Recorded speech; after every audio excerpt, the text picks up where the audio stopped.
हिंदू वीरां ने घर दे छोटे छोटे मंदिर रखे ने, मुलाजम पुजारी रखे ने, तनख्वाह देनी पूजा पाठ कर जाणगे।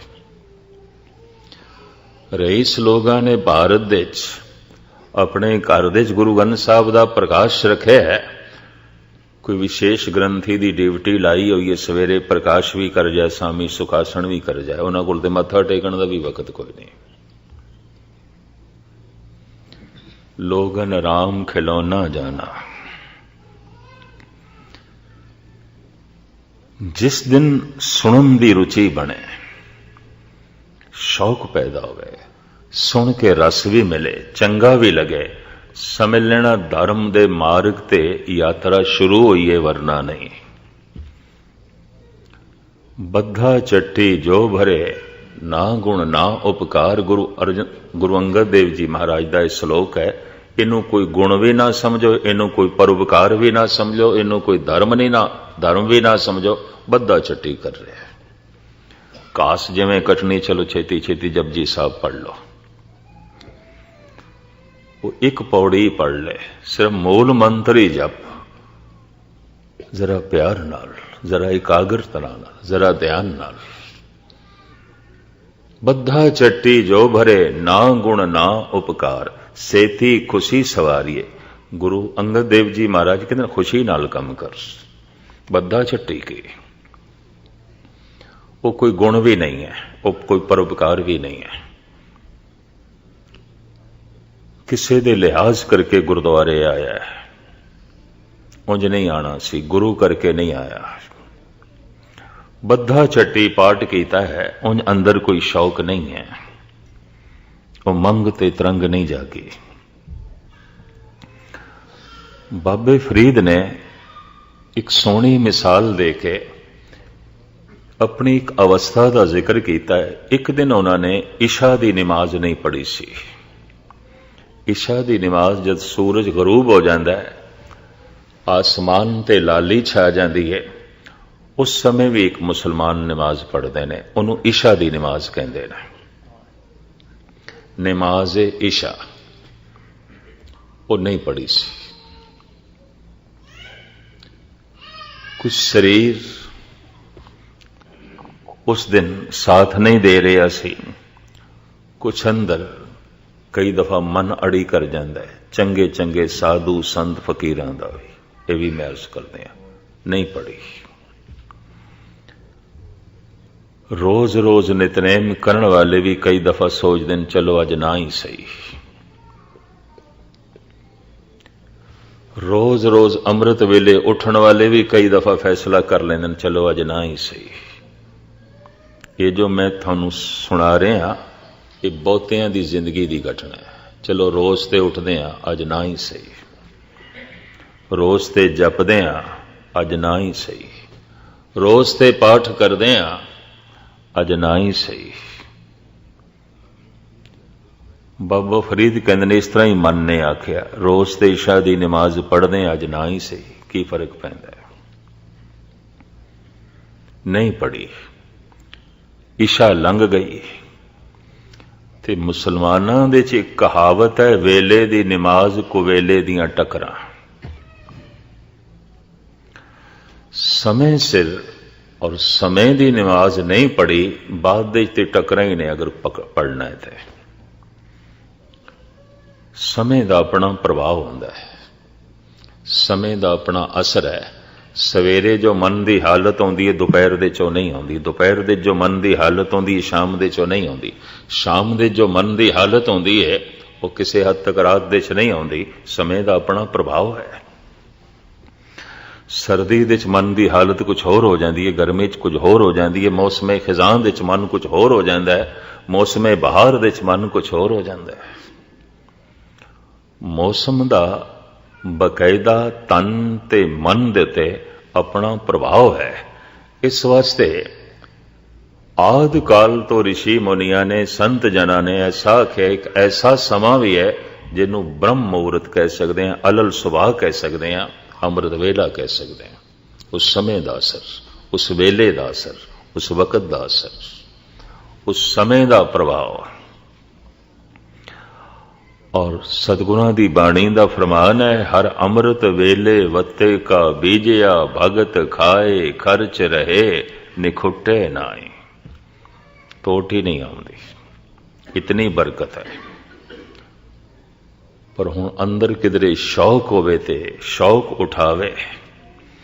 बाबा फरीद कहते ने उस दिन मन अड़ी कर गया, नहीं पढ़ी नमाज। फरीद कहते ने सारी रात करवटां दे लंघी, नींद ही ना आई। पछतावा ही दिल दिमाग ते असवार होया। इशा दी नमाज नहीं पढ़ी, पछतावा।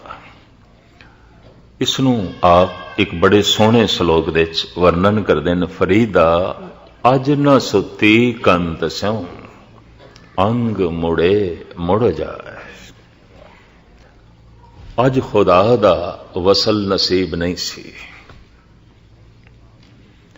अज नमाज तो टुटे, अंग मुड़े मुड़ जाए। सारी रात करवटां च लंघी,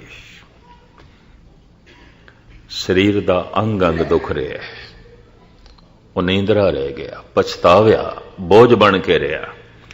जाए पुछो डोहागणी, तुम क्यों रहन बिहाए। डोहागणी जिन्होंने कदी वसल नसीब ही नहीं होया, कदी नमाज पढ़ी नहीं, पता नहीं किवें रात कटदे।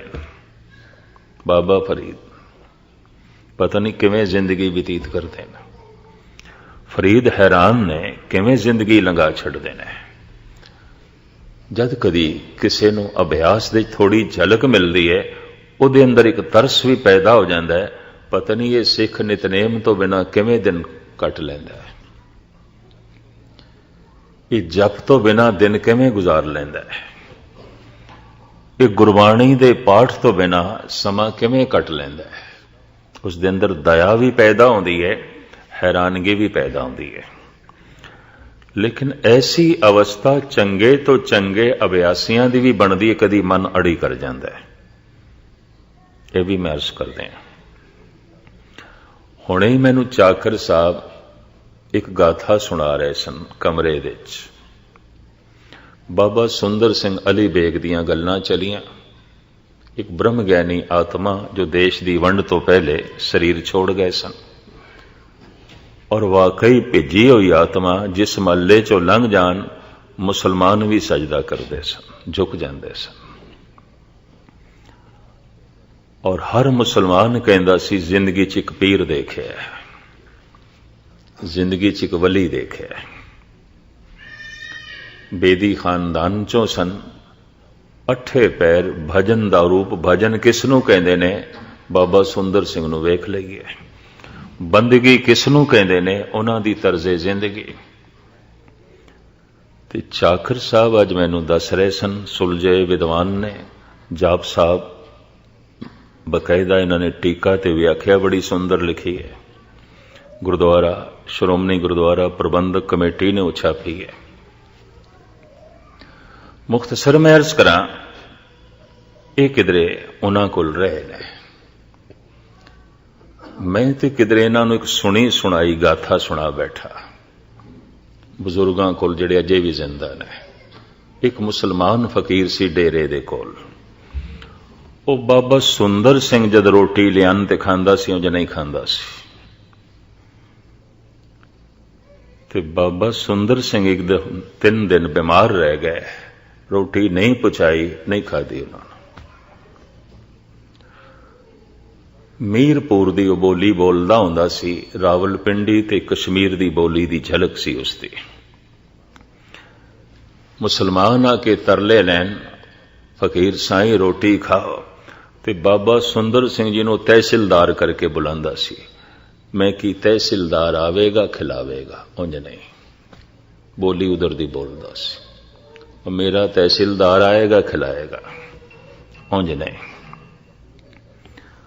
और गजब दी गल, जिस दिन उसने चलाना करना सी, जाना सी, बाबा सुंदर सिंह तो कुछ अरसा पहले गुजर गया। ते बाबा सुंदर सिंह ने बुला के कहने लगा, अज मेरा विआह है, मेरे वास्ते नवे कपड़े लिया। बाबा सुंदर सिंह सिला के लिया, चोला लिया, तहमत लिया, सिर ते कुल्ला बनदा सी, तुरे वाली पग ओ दिती। ਤੇ ਫਿਰ ਕਹਿਣ ਲੱਗੇ ਫਕੀਰ ਸਾਈਂ ਮੈਨੂੰ ਪੈਰੋਂ ਨੰਗਾ ਭੇਜਣਾ ਹੀ ਖੁਦਾ ਦੇ ਘਰ, ਮੇਰੇ ਲਈ ਜੁੱਤੀਆਂ ਵੀ ਲਿਆ। फिर बाबा सुंदर सिंह बाजार गए, जुत्ती भी ले आया उस वास्ते। बस जुत्ती पहनी ते इंज सलाम करके चलाना कर गया, जांदा रहा। वो फकीर बाबा सुंदर सिंह उस दियां रमजां जो है जानते सन। चाकर साहब अज मैनू दसन लगे भी बाबा सुंदर सिंह दा भी मन एक दिन अड़ी कर बैठा। अमृत वेला सी ते शीत लहर चल रही सी, बहुत ठंड, क्योंकि कश्मीर दी घाटी दे थल्ले ही सी अली बेग। भावें नेड़े गुजरात ते जेलम जिला लगदा सी, पर यह कस्बा कश्मीर दे च पै जांदा सी, आखिरी कस्बा, अगों पंजाब शुरू हो जांदा सी। तो ठंड काफी सी, मन अड़ी कर गया। इतनी शीत लहर है, और उस जमाने सतपुरुष इस तरह दी आत्मावां करीबन करीबन ठंडे पानी नाल नहांदियां सन, गर्म पानी का रिवाज ही नहीं सी। ये तो सहजे सहजे सब कुछ बदले। भाई शीत लहर है, ठंड है, पानी बड़ा ठंडा है, अज नहीं नहांदे, कशमकश चली। उस कशमकश दे च अमृत वेले दा नितनेम जप ये भी दुबदा च रहा। होया कि अजे सूरज नहीं निकले, अजे अंधेरा है। एकदम चले गए दूर, नदी वगदी सी, नहर ठंडी। उस ठंडी नहर च खड़े हो गए, कहन लगे हे मना, तू ठंड करके अज आलस कीता, अज तेनों सजा देनी है, मुड़ के अड़ी नहीं करेगा। मैनू चाकर साहब दसदे रहे, डेरे च सवेर होई ते लोकी लभन बाबा जी किथे ने। कोई 9 बजे के करीब जब धुप निकली, पूरा चानना होया ते पता चलिया नहर दे च खड़े ने। लियांदा बाबिया नू पुछया ऐसा क्यों? कहंदा की करी, अज मन अड़ी कर गया। तो इस तो मैं अंदाजा लगाया बाबा फरीद मामूली तपीश्वर नहीं है, पहुंचे होया सूफी संत है। कहंदा कर गया मन अड़ी, अज न सुती कंत स्यों, अंग मुड़े मुड़ जाए, जाए पुछो डोहागणी, तुम क्यों रहन बिहाए। इस वास्ते मन नाल ते हर वक्त जंग करनी पैगी। और इस पंक्ति दे कुछ होर भी अर्थ ना कर लेना। कलगीधर पिता दी पंक्ति, खालसा सो जो करे नित जंग, खालसा सो जो चढ़े तुरंग, नित जंग, हर वक्त लड़े। तो इसका मतलब हर वक्त लड़ाई लई कोई माहौल बनावे, जब सुलह सफाई भी होवे तो कोई दुश्मन लभे लड़न वास्ते, या किसी नूं दुश्मन बनावे, ये अर्थ नहीं है। खालसा सो जो करे नित जंग, खालसा हर वक्त अपने मन नाल जंग करे। क्यों? मन लोचे बुरियाइयां गुर शब्दी ए मन होड़िए। ये पैदा हो जाते हैं ख्याल। मैनू एक हाफिज दा बोल भी याद आया। उसने भी एक दिन अमृत वेले तस्बीह सुट दी, फजर दी नमाज नहीं पढ़ी, अमृत वेले दी नमाज नहीं पढ़ी, कुरान शरीफ दी तलावत भी नहीं की थी। रोज करते हैं, चलो एक दिन ना ही सही तो की हो गया। ये हाफिज दा फैसला। और ईरान दे जितने सूफी संत होए ने, ईरानी सब तो सिरमौर मनते ने हाफिज नूं। इसदा मकबरा, इसकी कबर सोने की बनाई है, और इहदे उपर जिहड़ा मकबरा है वह कच्च दा बनाया है। कच्च लाया नहीं, कच्च नूं पिघला के ढाल के उसे दियां दीवारां, उसे दा ही गुंबद। ईरानी कारीगरी दा एक नमूना। मैं जद इस गुंबद नूं देखिया, इस कबर नूं देखिया, भावें मैनू भाई मक्खण सिंह तहरान तो लै गए सन और कहंदे सन ज्ञानी जी 4 बजे वापस चलांगे। मैं कहा भाई साहब जी गल इस तरह, हुण तुसीं वापस जाओ, मैं कल आवांगा। मैं इस जगह ने मैनू इन्ना प्रभावित किया, एक तो ईरानी कारीगरी का नमूना, एक चारों पासे लोकी कुरान की तलावत पे करते हैं, दूजी इत्थों की कोई वाइब्रेशन भी ऐसी है, गुरु चेते आउंदा है। मैं कहा अज मैं इत्थे रहांगा। इतना खूबसूरत उन्होंने मकबरा बनाया है, लेकिन मैं उसका कलाम पढ़ के हैरान होया, ओदा मन भी अड़ी कर गया। और पता है की कहंदा, मरादर मंजिले जाना चे अमनो ऐश चों हरदम। ऐ खुदा, सुनिया सी जो तेरे रस्ते ते चल रहे ने, बड़ा सुकून है, बड़ा आनंद है, बड़ा रस है। साडी झोली दे ते सिवाए चिंता, दुख, कलेश, तनाव तो होर कुछ नहीं। हाफिज सुने तू आनंद है, सुने तू महारस है, सुने तू नूर ही नूर है, पर साडी दुनिया दे ते सिवाए अंधेरे तो होर कुछ भी नहीं है। होवेगा तू नूर। तस्बीह परों रख दी, मन बागी हो गया, कुरान की तलावत भी नहीं की थी, पाठ भी नहीं किया, वजू भी नहीं किया। वजू इन्हां दा 5 इशनाना होंदा है, नहीं किया। और गजब दी गल गल छुपाई भी नहीं, सामने प्रगट भी कर दी। मरा दर मंजिले जाना चे अमनो ऐश चों हरदम। कोई ऐश नहीं, कोई सुकून नहीं, कोई सुख नहीं। सुनिया हे प्रभु, ऐशी ऐश है तेरे नाम दे, आनंद ही आनंद है, रस ही रस है, चानना ही चानना है। सानू ते सिवाए ठोकरां दे होर कुछ नहीं लभ्या, सानू ते सिवाए मत्था मारन दे होर कुछ भी नहीं लभ्या। पर दूसरी पंक्ति बड़ी गजब दी, जरस फरियाद में दारद के बरबंदेद महमलहा। किधरे हाफिज दे कन्ना च पड़ोसी ने खबर पाई कि थोड़े पड़ोस दे परले पासे जो मुखिया रहिंदा सी चलाना कर गया। घर दे थानू याद पे कर देन। सुट्टी हुई तस्बीह हाफिज ने चुक लई, परे सुट्टी हुई कुरान शरीफ भी चुक लई, वजू साजन लग पिया, नमाज पढ़न लग पिया। कहंदा जरस फरियाद में दारद के बरबंदेद महमलहा। मौत दा घड़ियाल वज रहा है, चल रुकदा क्यों है, किधर रस्ते च ही ना रह जाए। जिंदगी दा अंत हो जाए तो तू खुदा तक ही ना पहुंचे। मौत दे ख्याल ने फिर ये तस्बीह चुकण ते मजबूर कर दिता है,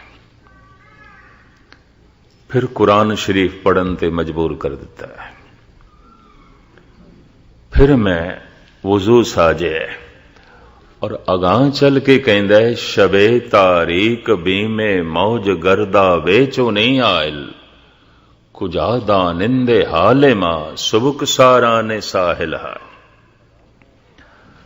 कहंदा खड़ा मैं उरारां ते पारला कंडा ते मैनू दिखाई नहीं देंदा। संसार दे च मैं खड़ा, निरंकार दी ते कोई समझ कोई नहीं, कुछ भी झलक नहीं। धन दे च मैं खड़ा, धर्म दा ते कोई बोध नहीं। पदार्थां दे च मैं बैठा हां, परमात्मा दी ते कोई समझ नहीं। प्रभाव दे च जी रहा मैं संसार दे, खुदा दा ते कोई प्रभाव नहीं। परला कंडा मैनू नहीं दिखाई देंदा, भाव खुदा नहीं दिखाई देंदा, कुछ समझ नहीं, कुछ पता नहीं। शबे तारीक बीमे मौज गर्दा बेचो नहीं आयल, पारला कंडा भी नहीं दिखाई देंदा ते शबे तारीक रात भी हनेरी है, ते दरिया दे च घुमण घेरी भी बड़ी है। ਤੇ ਪਾਰ ਜਾਣ ਦੇ ਸ਼ੌਕ ਕਰਕੇ ਭਾਵੇਂ ਕੰਡਾ ਮੈਨੂੰ ਨਹੀਂ ਦਿਖਾਈ ਦਿੱਤਾ।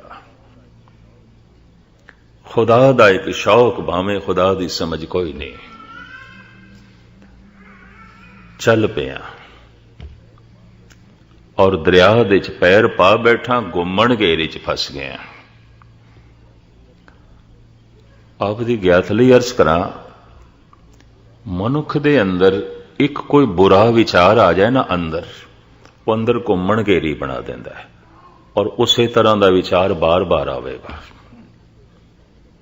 बार बार उसे तरह का आएगा। थोड़ी जिहा भी तब्दीली नहीं होगी, थोड़ा जिहा भी परिवर्तन नहीं होगा। वो अपनी रेखा बना जाता है, वो अपना घेरा बना जाता है। जरूर सोचना, अंदर झात मारना, गुस्ताखी माफ। एक बुरा विचार आ जाए, जिस ढंग का आया है पहली दफा, हुण जो पहली दफा आया है बार बार आएगा, क्योंकि घेरा बन गया है। उन्हें अपना दायरा बना लिया, उसने अपनी जगह बना ली है। हुण बार बार आएगा और उसे तरह ही आएगा, बिना तब्दीली तो आएगा। जो थोड़े बहुत कदी अंतर्मुखी होंदे होवन, सिर्फ गुरुद्वारा मनोरंजन ही नहीं, समा पास करने का ढंग नहीं, कदी कदी जो जात मारदे उन्होंने रोंदे ने ऐसे पुरुष। एक बुरा विचार आया है, दायरा बन जाता है, घेरा बन जाता है और मुड़ मुड़ के वो विचार उसे दायरे च ही घूमता है। दिन दे कई कई दफा आवेगा, शायद रात नूं सुपनियां च भी आवे।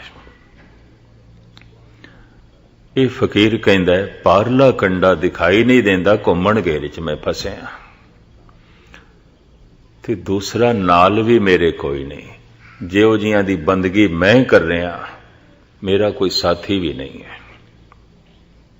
कर्मकांडी लोग लभदे ने, किसी दी कोई कामना, किसी दी कोई कामना, किसी दी कोई इच्छा, किसी दी कोई इच्छा। इस तरह दे खुदा दे मार्ग दे चलदे लोग दिखाई देंदे ने।